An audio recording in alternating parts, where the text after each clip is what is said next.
Hello and welcome to WWJT. What would Jesus tech? Would Jesus use technology? Would he go to a CES conference? Well, we're talking to Joel Jacob right now, live on location. Joel, how's it going? It's good. I'm pumped, as with all the other techies here. There's a lot of excitement, a lot of innovation. A little bit of a mecca in a sense. Yeah, if you were Muslim, you would go to Mecca. If you are a technology enthusiast, you go to CES. It is the place where people head. Is it really that big? Like, I don't have a good context for this. Is it the biggest? Because I worked in HR, so there's HR tech conferences specifically, and there was like the bigger ones and the smaller ones locally. And then when I worked in project management, there was those kind of conferences, but none of those felt huge. CES feels like it's, because technology is such a big deal, it's a big conference, right? Yeah, I think it's probably one of the biggest conferences they have here in Vegas. It takes most of the hotel exhibition centers, so it's not just like one hotel. Like typically, if you do a conference in Vegas, you're like, oh, we just have one exhibition. So you'll have the whole convention center. You'll have like other hotels, exhibition centers. So you got to spend 3 days to walk the entire thing. Right. And is it mostly products, people selling it, that sort of thing, new tech? I saw Sony did a presentation. I saw there was robots. I saw you posted a video on your Instagram of a urinal device. I was very confused. I think health tech, maybe partly because of the pandemic, has really accelerated. So there was quite a few, like urinal techs where it's looking at, what are you drinking? Are you hydrated?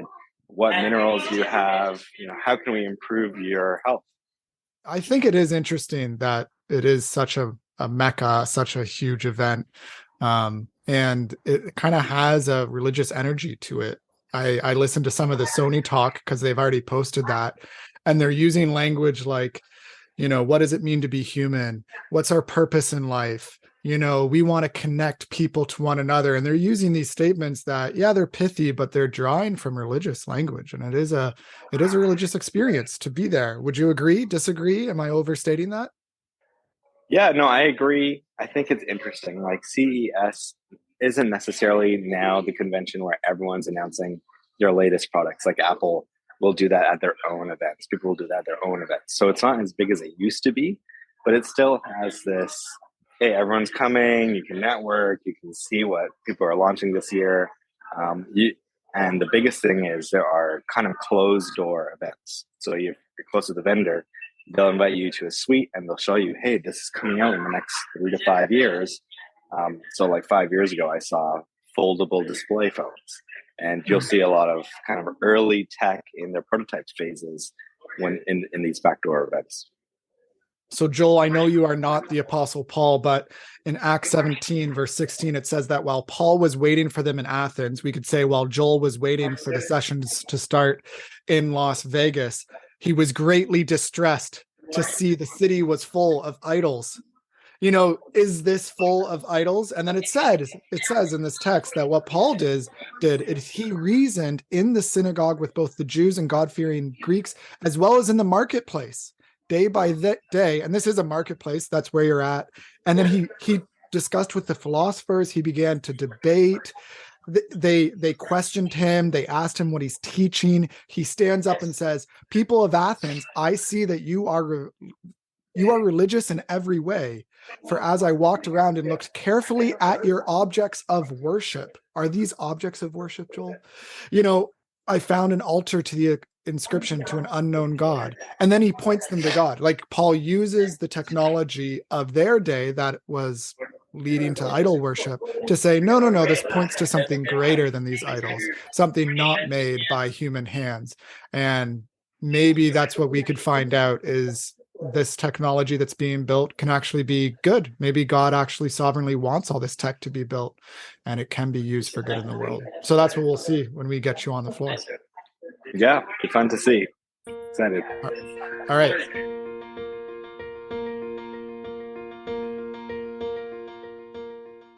Joel, you are on the floor right now. You are looking at not the latest technology, but the technology of tomorrow, like the prototypes of the technology that will eventually be sold. So what are you seeing? What's out there?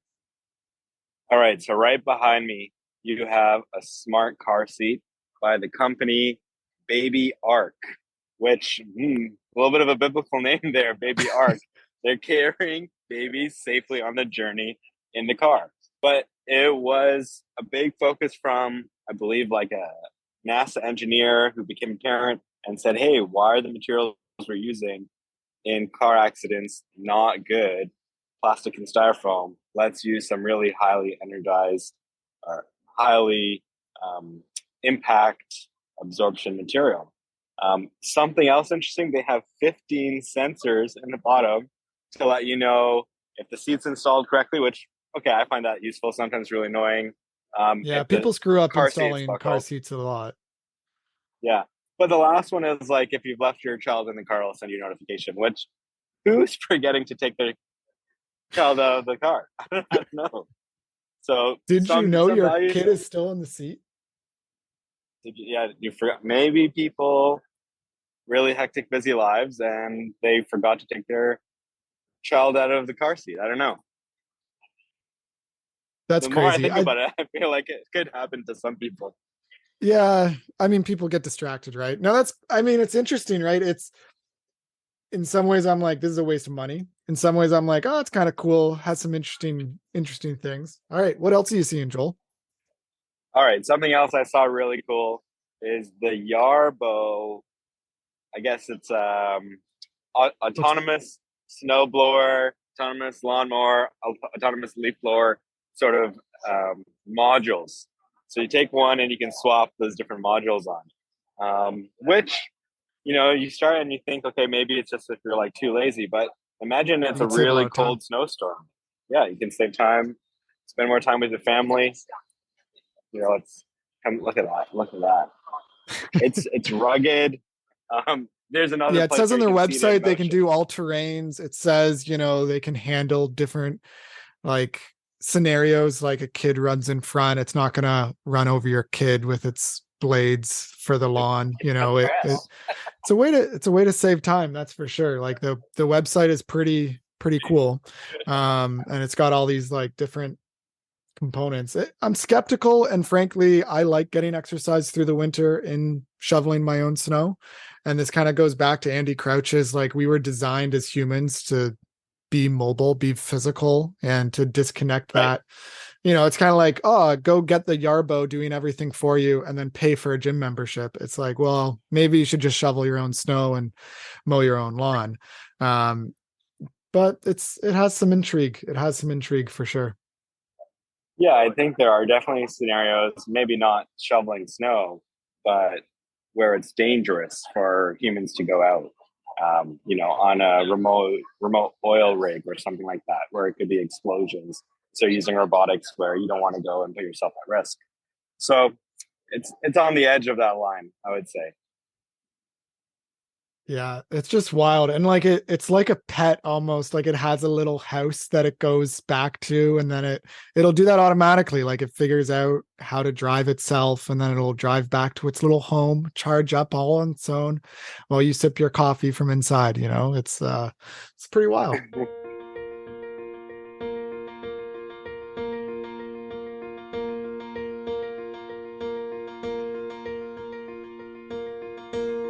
All right, what else is there, Joel?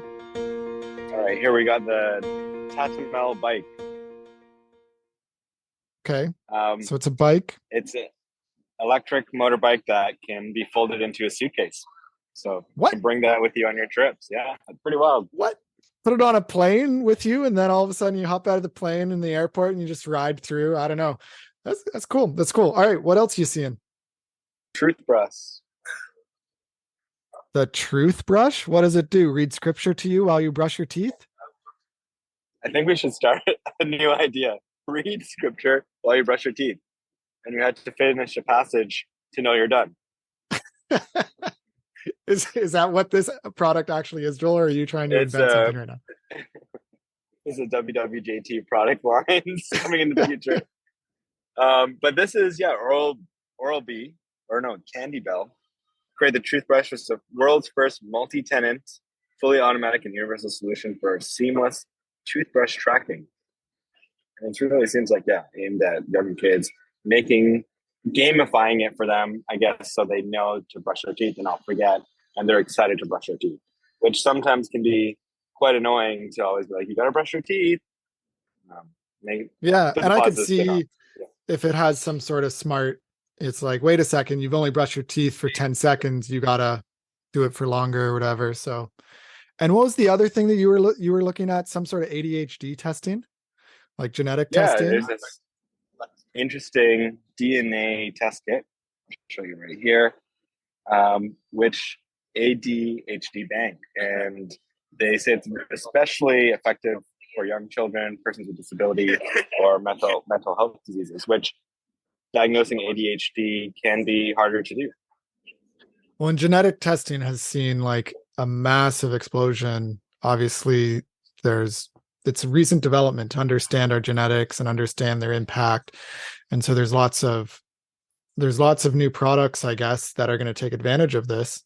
But then you have to ask yourself as a parent, do you want to know that super early or do you want to deal with it as it comes? And it's never 100%, according to a recent meta-analysis, just finding this online, the heritability of ADHD is estimated at 77 to 88%. So if it's not 100%, you're going to be like, wait a second here. Okay, yeah, maybe my parents had something like this, maybe not. This test says I do. And sometimes less information is better, in my opinion. Like, I think some parents freak out too much based around doing a whole bunch of testing instead of just parenting well. But maybe it's Yeah, useful in some circumstances. I know for some medical diseases, you kind of want the clarity of what the prognosis should be, and you need to add some extra tests in order to do so. So might make sense. As a consumer product, I get nervous. As doctors handling it, a little bit more understanding when it's in. yeah, and this one's partnered with dedicated physicians and stuff like that. And I do know Right. that genetic technology is going to have a big upswing, like even like pharma, where it's like you're getting pills that are tailored around your DNA, so you know that it's more effective or less effective based on your genetics. So there's a lot that's going to grow in this space. Cool. What else are you seeing? The 2023 Consumer Electronics Show has more than 3,000 exhibitors featuring innovative gadgets like electric rollerblades and a voice-controlled toy dog. Organizers hope to attract 100,000 people between today and Sunday. Last year's show was scaled down because of COVID-19. And it's not just gadgets grabbing our attention right now. We are getting some glimpses into high-tech vehicles. It even had a sequence where you walked up to the vehicle and the vehicle would greet you. So the lights would come on, there would be an avatar of the driver. So there's this vehicle that like can change colors. Did you see that, Joel, yesterday? I haven't seen it, no.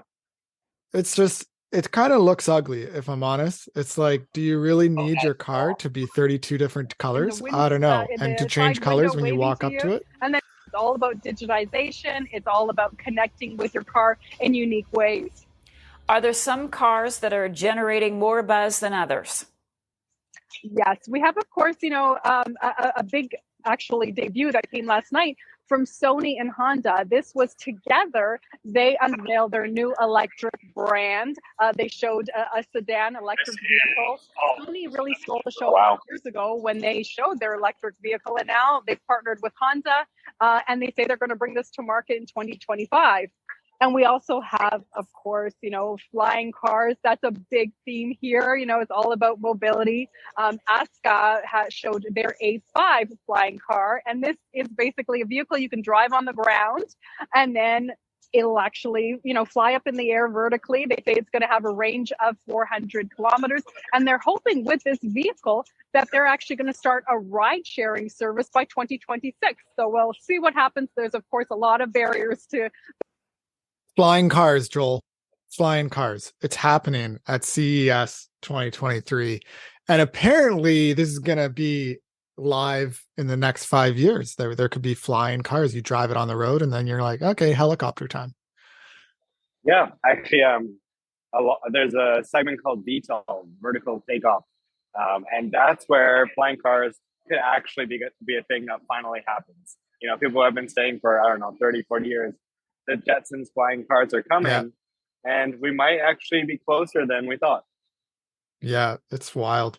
And yeah, I mean, obviously electric cars are the way of the future from an environmental perspective, though these like lithium batteries is not lithium, a non-renewable energy source. I'm like kind of nervous about that. We should have some individuals on the podcast to speak to that in more detail. But it is kind of cool seeing the competition, Sony trying to compete on the electric car front, which is kind of cool. All right, Joel, what do you got now? All right, so I'm actually at the Venetian, which is one of the hotels with an exhibition center in it. And around me, there's actually quite a few different tech verticals. So yeah, behind me you have food tech. Here's a new technology. It's cooking with lights, but it gets you to start thinking about, are we going to get to one day where you put these cartridges of fat and carbs and hit start and it 3D prints you a meal? And is that good? Because it like saves you cooking and you have the same delicious meals? Not sure. And you have like on this side here, we have Kohler, which is doing like smart showering. You press a button, turn the temperature you want, and it instantly goes to exactly that temperature. Maybe you're not going to get no scalded. more of that. Yeah. Because like that's the classic trying to find the perfect temperature, but you like don't have the technology to do it. It's just a handle, and you never get it right. Yeah, exactly. And then they have your own like infinity pool here that you can have for your ensuite. It seems a little luxurious. Money, then we have Ring over here, which I'm sure everyone's familiar with. So they have a house and they're like showing you all the Ring products. What are the Ring products? I'm not familiar, Joel. I am not familiar. I'm not a techie like you. You've been in the industry. You know everything. Here, I'll show you this wall. So they have this 10 years of innovation of Ring product walls. So they have doorbells, smart lights, smart locks, smart security, all sort of more exterior focused, I believe, smart home devices. Connect your home to the internet and benefit is the idea. Yeah. And then over here we have this age tech, which, hearing the term age tech, I was like, what is the goal here? Is it to live longer? Is it like trying to figure out a way to live forever? But as I start to dig into it, it's helping people with dementia or other disabilities live better lives or reduce that and work on research around that. So some very cool stuff happening in all sorts of different verticals. Cool. I have to take back my my questioning to you about the urinal, the smart urinal, because I think there's actually a good application for that. So I was watching a video. Can I show you the video? Then there's the U-Scan from Withings, which is the first hands-free connected home urine lab, and thank goodness that it's hands-free because, well, you stick this thing in your toilet and every time you go to the bathroom, you'll get a reading right to your smartphone, measuring data like water balance, acid-base balance, and even ovulation tracking. Okay, so that last part, like if you're a Christian and you believe that you should not use contraception, or you're struggling with infertility and you don't want to go the route of IVF or, those more invasive technologies, you might feel a conviction there. We'll have to deal with that in a future episode. But tracking ovulation can have its benefits for women who are trying to figure out where they're at in their cycle and all that kind of stuff.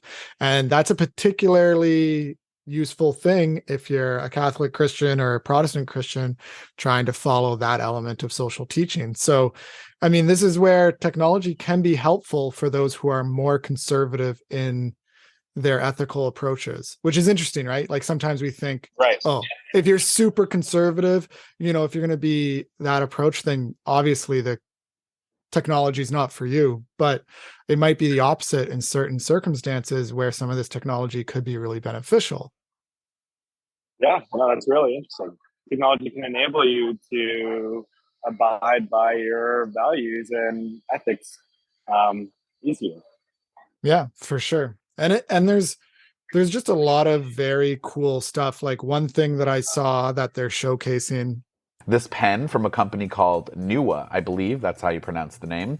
It's a pen that converts your notes into digital text, which really doesn't sound that crazy and has been something that's been around for a while. But what is intriguing is that this works on any paper or really anywhere you happen to be writing, and then sends all of that information over to your devices, which is kind of nice, and you can check it out all on the app. Usually these products require some sort of special pen and paper, but this just has all of the tech built into the pen. I mean, that's just super cool. Like that intelligence in a pen so that you can use physical pen and paper, because people love taking physical notes, especially I think about in meetings. It's far more intrusive to bring a laptop to a meeting. But if you could just have a smart pen, take notes, and then it's automatically converted. Because sometimes taking a picture of it adds a step that's difficult, because there are technologies that do that too. Anyways, it's just very cool. Yeah, so I think like in general, like CES, you're just going to see a lot of these unique new products that's going to inspire you to think about what are we creating, what should we be creating, and what's coming up next. So that's really why I do enjoy coming here. It's really, to be inspired. It's like kind of going, ironically, for a walk in nature where people are like, okay, wow, look at this beauty. But now you're almost like, okay, look at this like man-made kind of beauty that's a reflection of, the creator's created beauty. Mm-hmm. Yeah, I'm sure when Adam and Eve were walking with God in the garden, because that's what it's described as, there was beauty in that. There was all the color, all the sounds of the rivers.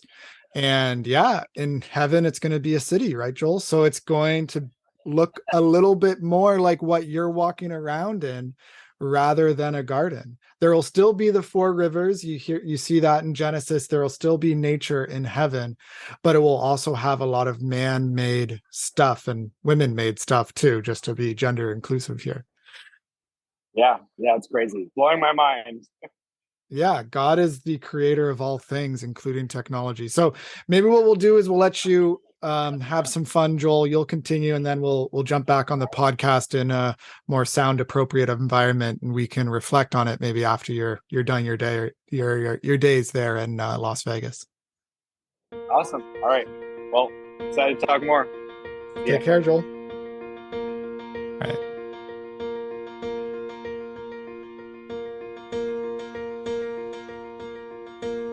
All right, Joel, you're back from the conference, and how was it? I mean, this is going to be weird on the podcast because they will feel like they were just at the conference, but we're going to put it all in one episode. So, it's now Tuesday, January 10th. We're like 2-3 days out from when the conference ended. How are you feeling? Tired?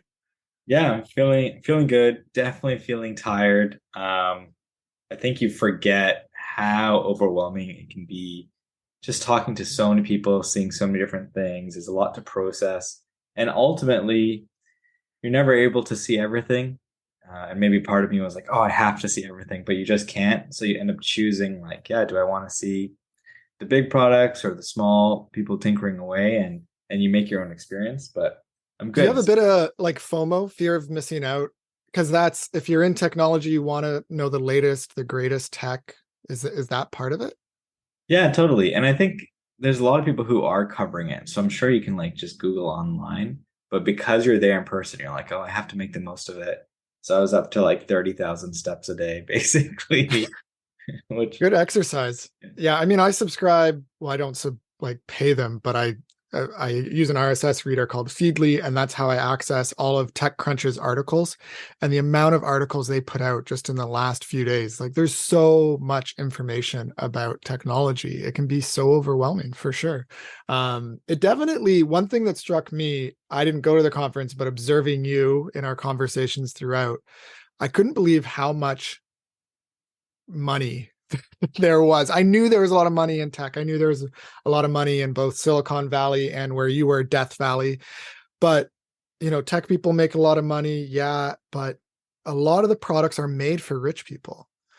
You think about all of these resources given to these individuals, and then they get spent, catered towards rich individuals. Like even the company I worked at before, Plum, it was originally like serving small businesses and medium-sized businesses, but over time you start to realize that our margins are greater.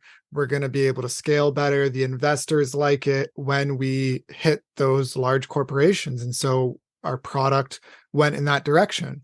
And then all of a sudden we're making the product for these big corporations rather than the corner shop. And I just wonder about technologists and this tendency to focus on making money, rather than serving the poor, and what was Jesus about? Yeah, no, I think it's an interesting dilemma that I think a lot of people in technology have to think about. And products cost a lot of money at first too. Like to be an early adopter, you got to be rich. Yeah, just like the science of industrialization, right? It's like when you make the first phone ever, it took you 2 years of painstaking work, and that's a lot of hours, R&D hours, right? So you need some way to justify investing in, right? It's like even the funds to cross the ocean when people were kind of first expanding beyond Europe. So I think it's like all of those initial things just require so much capital, and you end up having these products that only rich people can use, like the first cellular phones. But then over time, as like more and more people are making things cheaper, faster, better, you end up with everyone being able to kind of afford a phone, or we're continuing to progress that way, where even people in third world countries can have cellular access because it's getting so cheap. And they don't even have like wireless infrastructure. So it's a dilemma. But I also think like it's kind of hard, like, and if I digress a little bit, even with electric cars, there were a lot of people who were trying to make electric cars originally that were super cheap and small, and it just never caught off, or like it never took off. And then when Tesla first came around, they started with like a supercar, and only rich people could afford it. But that allowed them to keep funding the technology, where now it seemingly has turned the industry where everyone's making EVs now. And that just is like a pattern to be aware of as like a inventor. Mm-hmm. Yeah, it seems to me that you can try to grow a business, make money. There's nothing wrong with making money. The love of people is not wrong. The love of God is not wrong. The love of money is wrong. Money is not wrong. The love of money is the problem. So it's not wrong to make lots of money, and people should do that if they're able, as God has gifted. We did the parable of the talents before on this show. So yeah, it's certainly complicated. Do you think Jesus would have gone to CES if he lived today? You think he would have spent time there? You think he would have flipped over all the tables and been like, "You guys are wasting your resources," or do you think he would be a techie? Yeah, no, I think I don't know if you would actually have like a platform and talk about innovations and be holding a mic, but I think he would be there. He loves, people of all different sorts, and he would probably reach out to this people group. I always think back to people saying, Jesus grew up before he went into ministry as a carpenter. And to do any carpentry, you have to know how to use the tools, right? Know how to measure right, cut right, and put things together. So I think he, had an appreciation for people who were doing that. So maybe a carpentry conference he would have gone to. Carpentry conference, keynote speaker, Jesus of Nazareth. It'd be pretty cool. I'm interested in this idea of Jesus being a carpenter. If you look at the original Greek in Matthew 33, verse 55, you can see that it actually talks about Jesus's dad being a carpenter. And they say, is this not the son of a carpenter? And normally in that society, it's only in the last 50 years where people don't do what their parents did. So Jesus was likely a carpenter as well. But if you look at that word for carpenter, do you see it there? Yeah. I mean, obviously, if you're listening to the podcast, you don't see it. It's tektonos, technos. Sounds familiar. The root word sounds familiar to you. It means craftsman or carpenter or an artisan. It's a techie. Jesus was a techie. All right. And John Dyer, he points this out in his book. He talks about how the English term for technology is composed of two Greek words, techne, which means craft, skill, or art, and logia, which is like the systematic study of things. When we talk about theology, we talk about the study of God, the ology of God. And so technology is the study of the industry that Jesus worked in. So Jesus was a techie, but he was obviously for the poor. He was not about gaining power and getting financing in the way that we do today, but he was rather about serving the poor, and he was aided by the philanthropy of women. There's a passage in Luke that talks about that, rather than him being funded off of, investors and building a big company. He didn't use his carpentry history in order to build a big portfolio of money. So I don't know. It's interesting to think about Jesus being a techie, but then figuring out how he kind of set aside that job. Not that it was wrong. He never sinned, but he kind of set aside that for when he went into his career in ministry. So yeah, I think like it's interesting when you think about technology, because it's often technology in business, right? It's not technology in isolation. So for business, it's like, then you have to think about like funding and capital to make things happen. And there was a book I read, Gospel Patrons, where it did talk about, like all these people in ministry are not often talked about. There are patrons behind them who like subsidize and pay for that ministry to happen. Like even like the writing of the KJV.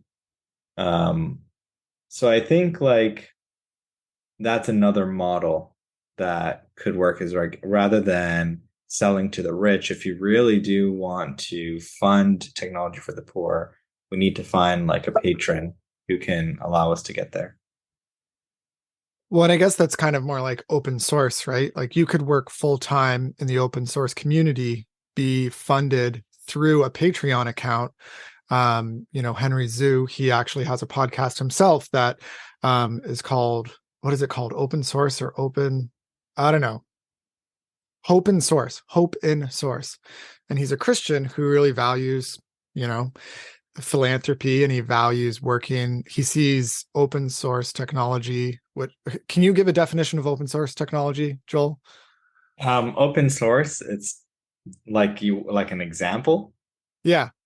Like, how does it work? Like for the noobs out there.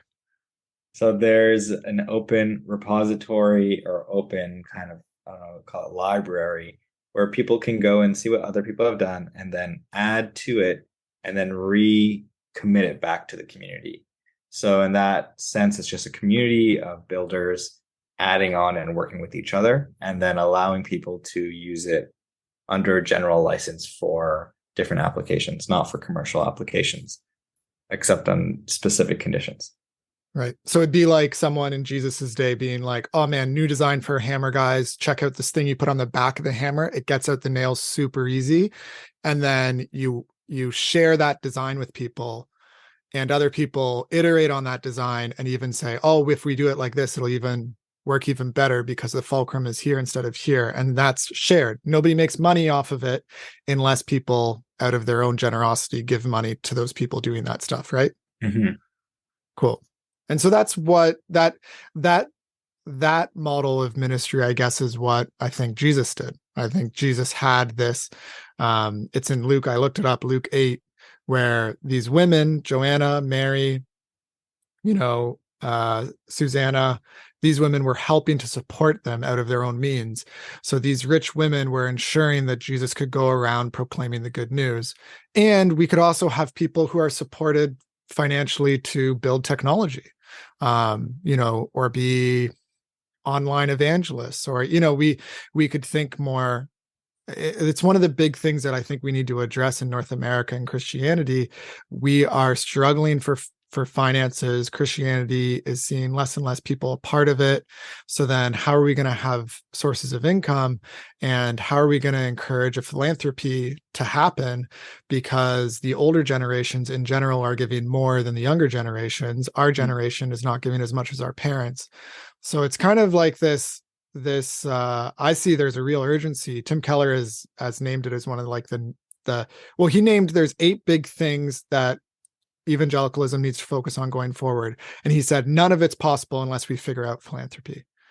We need to figure that out. And I think about Christians working in tech, and I'm like, you're making lots of money, you got to give it away, but how do you give it away? And they're like, is it just to the church, or is it to independent missionaries? Like Paul was an independent missionary, but he refused money because he's like, no, I'll build tents, I'll make money on my own. Anyways, it's a challenge, and I'm not going to resolve it on this pod, but I'm just like blown away by how much money existed in that conference, how much money went into prototyping and failure. Like, it is a risky venture to try to do a startup. You often lose a lot of money and don't see any gains. Yeah, and I think like even if you look at the stock market, the biggest companies are all, the top 5 are all in tech, right? It used to be 20 years ago is all in energy, but now the most lucrative, industry is technology. Even with like the recent collapse and stock market compressions, I think like technology will still be at the top. And so we as Christians need to figure out how to be generous with what we have, because none of it is our own. It is all God's. We do not own anything. I try to teach my kids this. I try to teach myself this because I forget it. I think sometimes that my books are my books, but they're not. They're God's books. Yeah. I think my computer, my microphone, whatever it is, my clothing, it's not that I've made money and therefore now I can go spend it. It's all God's money. And therefore we need to figure out how to work together to steward it well. And that stewardship principle is so important. I think that's like a really good thing to kind of summarize on, is like the CES is like the Consumer Electronics Show, right? Which it does give this sense of consumerism, people digesting for their own like personal lives, right? And I think, the way to think about it from a Christian is to realize that none of these things are things you own. They're tools that you can use for a purpose, but it really makes you wonder, where is your heart? Good. Well, this has been WWJT. Thank you for listening. Thank you for supporting us. If you want to support us, we encourage you. Maybe we'll get a Patreon account one day, who knows? But for now, score us, rate us, go on your iTunes account or go on your Spotify account and rate us. Give us 5 stars if you'd like. If you don't want to give us 5 stars, maybe send us an email first and be like, here's why I don't want to give you guys 5 stars. You need to do this on your show. But really that helps our podcast a lot. It lets other people know about it. And it gives them an understanding of what the podcast is about when you write about it. So please do write a review of What Would Jesus Tech? And thank you for listening. Or if you're on YouTube, thank you for watching. My name is Andrew. My name is Joel. Take care. Bye. Oh, and use tech. And glorify God and find rest. And yeah, okay, bye.